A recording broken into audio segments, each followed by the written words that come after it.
والله أعرف شاب، هذا الشاب 16 سنة يا شباب، أنا أكلمك عن الشاب هذا أعز أصحابي الآن، 16 سنة من عمره 20 سنة إلى ما وصل عمره 36 سنة. الولد هذا بعيد عن الله سبحانه وتعالى، راعي حشيش، راعي مخدرات. يوم من الأيام جالس في حديقة عندنا في جدة، وقرب الحشيش وقاعد يفرط، فكان في مكان جنبهم شيخ قاعد يلقي محاضرة. الشاب هذا مو جالس، الشاب هذا مو معاهم، الشاب هذا يسمع، وعلى ايش؟ على مخدرات، على حشيش، يعصي الله من 16 سنة. سمع آية واحدة بس، آية واحدة حركت قلبه وهزت كيانه،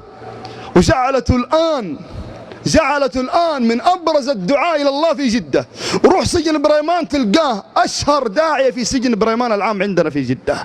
جالس، تخيلوا يا شباب، مو جالس زيك، أنت جاي تبغى الخير، أنت جاي تبغى الله، أنت جاي تبغى تكون قريب من الله، أنت جاي اليوم تبغى الله يغفر سيئاتك. هذا جالس يفرط حشيش.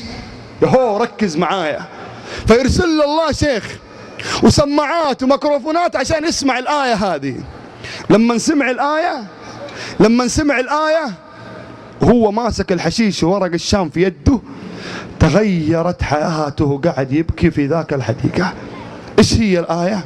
قول الله سبحانه وتعالى: إن الله يحب التوابين ويحب المتطهرين. سمع الآية هذه والحشيش في يده، قال يعني أنا اللي 16 سنة بعيد عن المساجد، 16 سنة حياتي إدمان، طلقت زوجتي، أبوي وأمي غضبانين علي، الآن إذا تبت ورجعت إلى الله أكون حبيبي إلى الله عز وجل، والله لأكون ممن يحبهم الله.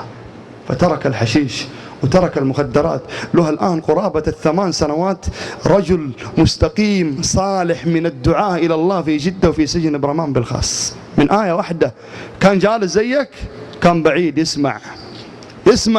إحنا خلونا نكون بكل صراحة بشفافية، أنا اللي واقف قدامك جيت من بطن أمي بلحية وثوب قصير، والله العظيم كنا شباب زي كثير من الشباب، كنا بعيدين عن الله سبحانه وتعالى، فقذف الله عز وجل في قلوبنا هذه الهداية. والله العظيم أسعد لحظات العمر اللحظة اللي ردنا الله عز وجل إليه.